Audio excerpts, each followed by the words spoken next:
So hello everyone, in this video we are going to start another very important topic, continuing our DSA series, which is of uh, two-dimensional arrays. So the topic is 2D arrays. Okay, and so basically it is also called as matrix. The series is going to be short. The reason behind this is the most of the problems which we are going to discuss now will be of easy to medium level, mostly easy. Also even in medium we will be seeing only very few problems. The reason behind this is the good problems, the actual good problems which come in 2D arrays are based on dynamic programming and recursion. So but however we haven't discussed DP or recursion yet. So whatever knowledge we are having till now, or whatever concepts we will be discussing, only on based on that we will be discussing problems which will be of easy to medium level. However, later as we proceed and move on to the advanced topics like recursion and dynamic programming, we will basically definitely see the more advanced problems on 2D arrays. Okay, so let's continue further and moving further. So basically how a matrix looks. So basically till now we have seen arrays, right? So arrays were represented somewhat like this. So 1 2 3 4 5 6. So this was what a 1D array, normal one dimensional array. So it was basically a single row. However, when it comes to two dimensional arrays or a matrix, there will be several rows. Okay, so let me just draw the representation. Of course, during the time of recording of this video, I am quite new to these writing of these digital slates, so of course it will take time for me to adapt to this, but yes, I hope you will understand the concepts. So this is how a 2D matrix looks like. Now consider here are rows, okay, and here are columns. Okay, so this is row 0, this is row 1, this is row 2, this is row 3. Similarly, this is column 0, column 1, column 2, column 3 and column 4. So remember what we used to do in case of 1D arrays. In case of 1D arrays, we used to represent each element in the array from an index. Okay, so this was 0th index, this was first index, second index, third index, fourth index, fifth index and so on. Okay, so in this, each element which will be a part of any cell, okay, suppose 1 2 3 4 5 6 7 8 and so on.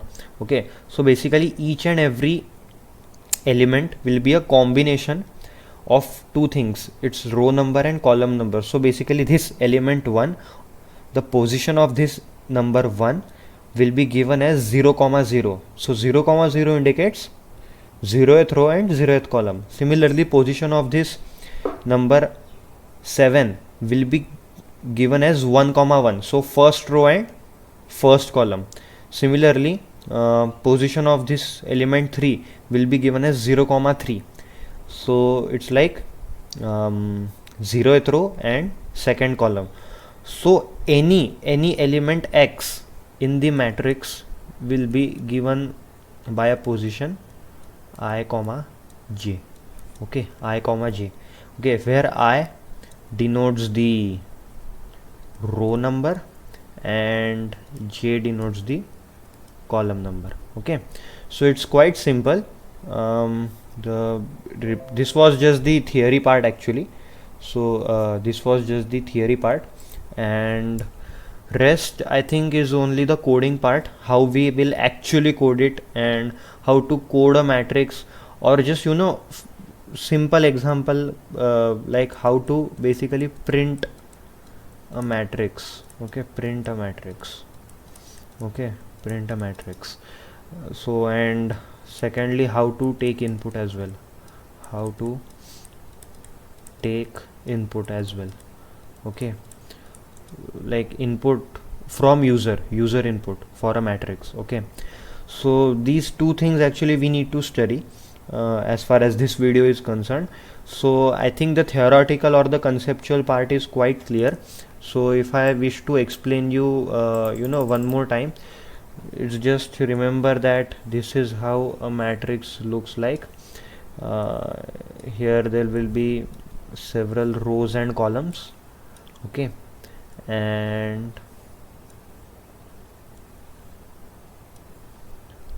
there will be several rows and columns. So basically this here will be 0 comma 0. Okay, this here will be 0 comma 1. Similarly this here will be 0 comma 2. Okay, and this here will be 0 comma 3. So it's just like a naming system. Okay, you must remember how to access a particular element. Okay, this here will be 0 comma 4. So basically this whole row is 0th row, and 0 1 2 3 4 are basically the column numbers. Similarly this here will be, this particular cell will be 2 comma 4. Correct? So I hope the discussion is quite clear for this 2D matrix. All we have discussed is the naming system, and all we have discussed is the naming system, how to write the coordinates or the I comma j values for each cell in the given matrix. And now let's just jump into the coding part, because the coding part is something which will give you a more a more clear idea, and I hope you will understand it very well. So let's jump into the coding part. So let me just open my VS Code. Okay, perfect. So name of file is myfile.java. So public class myfile. Okay, inside as usual as we write psvm. Perfect. Then what we need to do is let's just include scanner library as well. Import java.util dot star. Perfect. Then what? Then simply we will do nothing but inside our psvm we will first declare scanner. So scanner sc is equal to new scanner system dot in. Then s out, enter the number of rows. Then int rows is equal to sc dot next int. So what we are doing is we are taking a how many number of rows does the user want in the matrix. Okay, then similarly s out, enter the number of columns.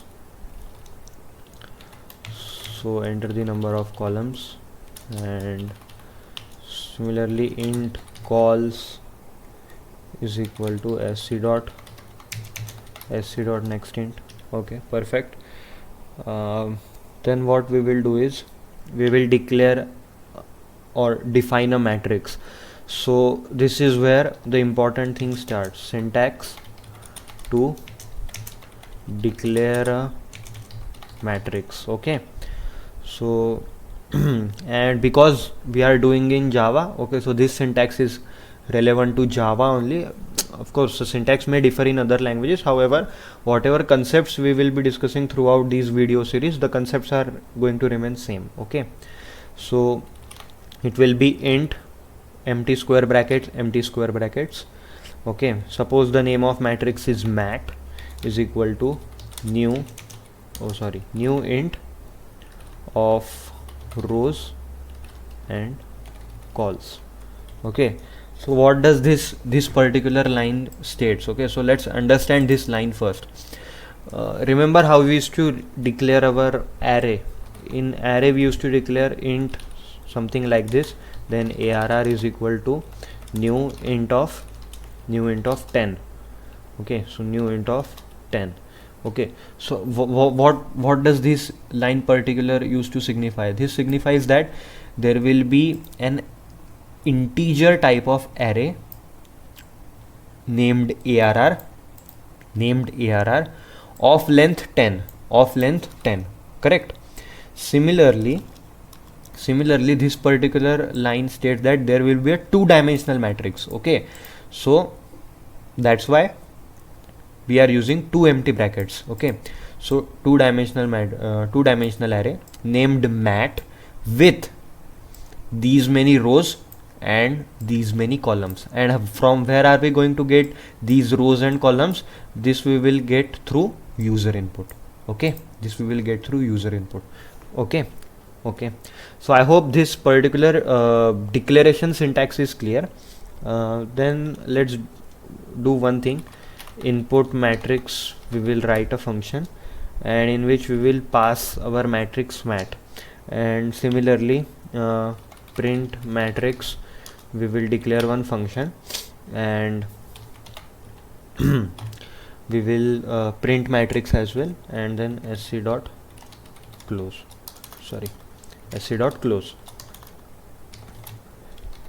Okay, perfect. Now what? Now let's just define these input matrix and print matrix functions. So because the input matrix function is not going to return anything, so static void input matrix, our mat is the parameter in it. Now how to traverse this matrix? So it's quite simple. For int I is equal to 0,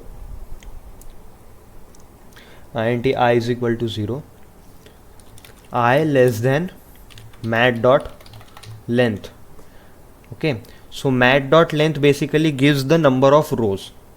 So if there are 4 rows in a given matrix, okay, so if there are 4 rows in a given matrix, then the outer loop for traversing the rows should go from 0 to 3. Okay, because indexing starts from 0, correct? So it should go from 0 to 3. So mat dot length basically gives the number of rows. Okay, so let me just give a comment here. Mat dot length gives number of rows. Okay, perfect. I less than mat dot length, then I plus plus. Okay, perfect. Then what? Now inside this for loop again we will require another for loop which will be int j is equal to 0.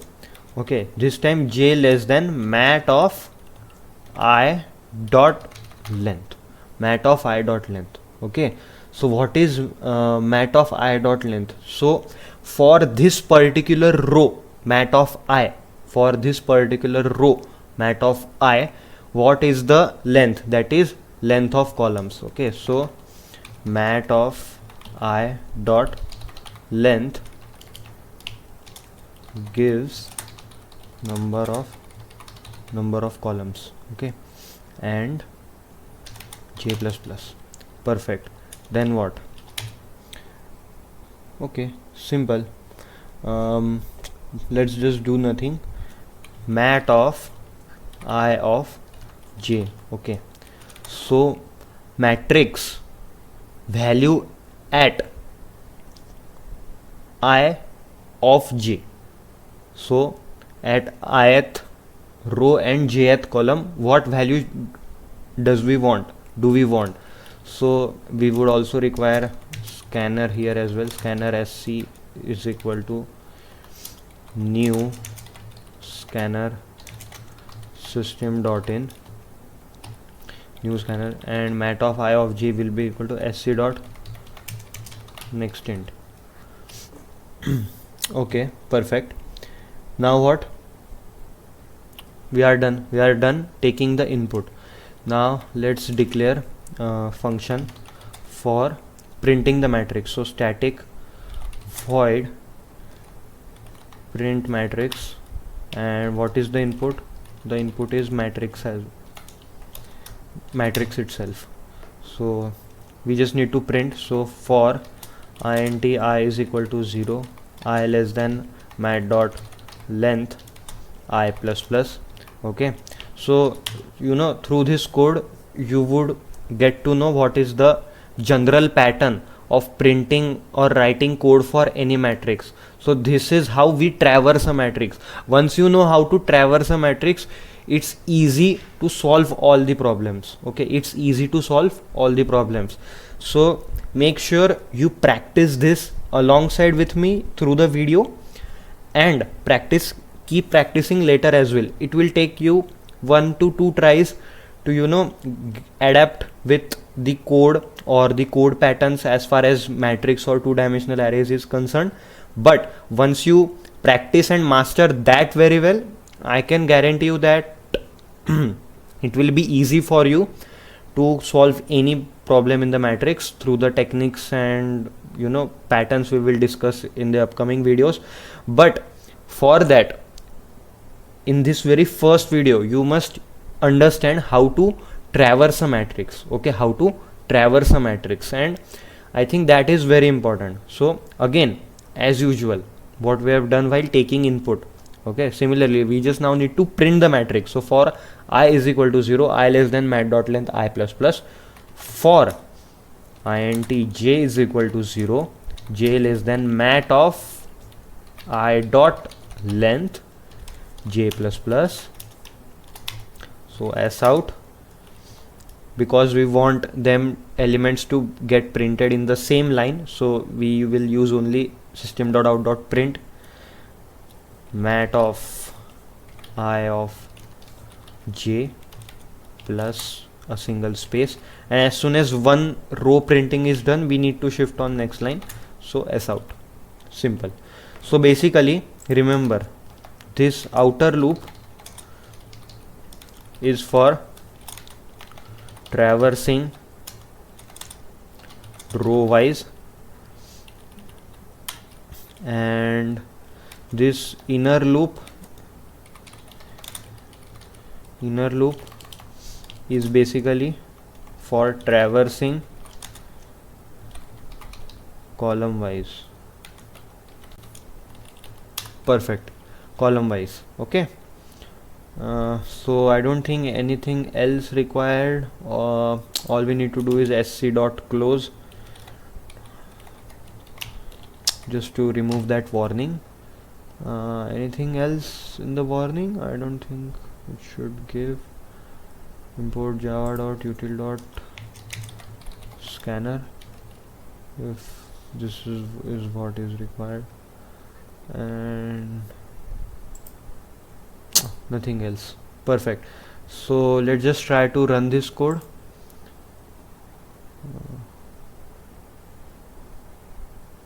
Okay, are there any errors?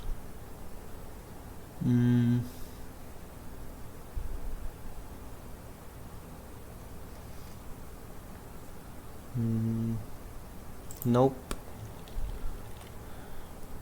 Okay, let me just open the file again. Open folder, sorry. Okay, select folder. Okay, let's just now try to run this.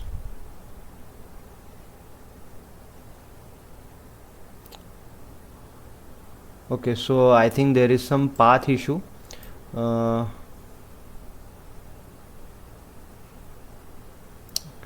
just try to run this now. If it is running.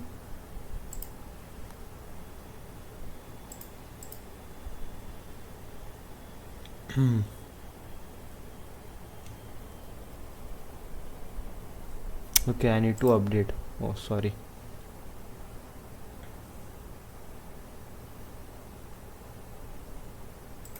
Oh, sorry. Okay, perfect. So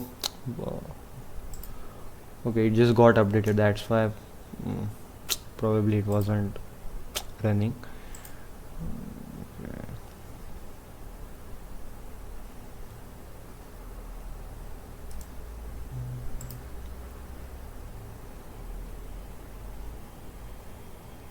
Allow access. Okay, perfect. So 3 rows and 3 columns. Now we need to enter elements. So 3 rows 3 column means 9 elements. So 1 2 3 4 5 6 7 8 9. Okay, perfect. Now it should print the matrix. Okay, so see the matrix is printed row wise 1 2 3 4 5 6 7 8 9. Okay, so that's it for this video. I am sorry for the errors caused in between because my VS Code got updated. If you want, we can just run it once again. So, or even in here, let me put a s out line, s out the matrix is, and then print matrix function I should call. Let's try. Okay, cool. So 3 rows 3 columns, 1 2 3 4 5 6 7 8 and 9 elements in the matrix, and perfect. So 1 2 3 4 5 6 7 8 9. So matrix is printed in a row wise manner. Cool. So that's it for this video. So in this video all we have discussed is how to take user input to define or declare a matrix, and secondly how to print a matrix. So from printing matrix I meant, basically the question was how to traverse a matrix. Okay, how to traverse a matrix. If we know how to traverse it, we can solve any problems. Okay, so traversal for any data structure is very important. Okay, because if you cannot traverse it, how can you build logic for the problems which you need to solve? So traversing is very important. As far as time complexity is concerned, because during printing we are using nested loops. Okay, so time complexity in this case is n square, order of n square. And so that's it for this video. I am sorry, it's been too long since I have updated my YouTube channel, so I haven't posted actually anything lately because I was actually occupied in some other stuff. But this is for sure, from now on I will be updating videos on a very regular basis. So that's it for this video. So we have started basically how 2D arrays look, how 2D arrays are perceived, how does I comma j convention works in the matrix as far as representing any element in the matrix is concerned. We took a look at a demo code of how to traverse a matrix basically, and the time complexity was order of n square.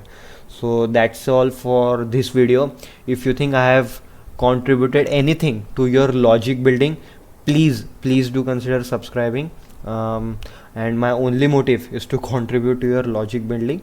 So thank you everyone, and I will see you in the next one.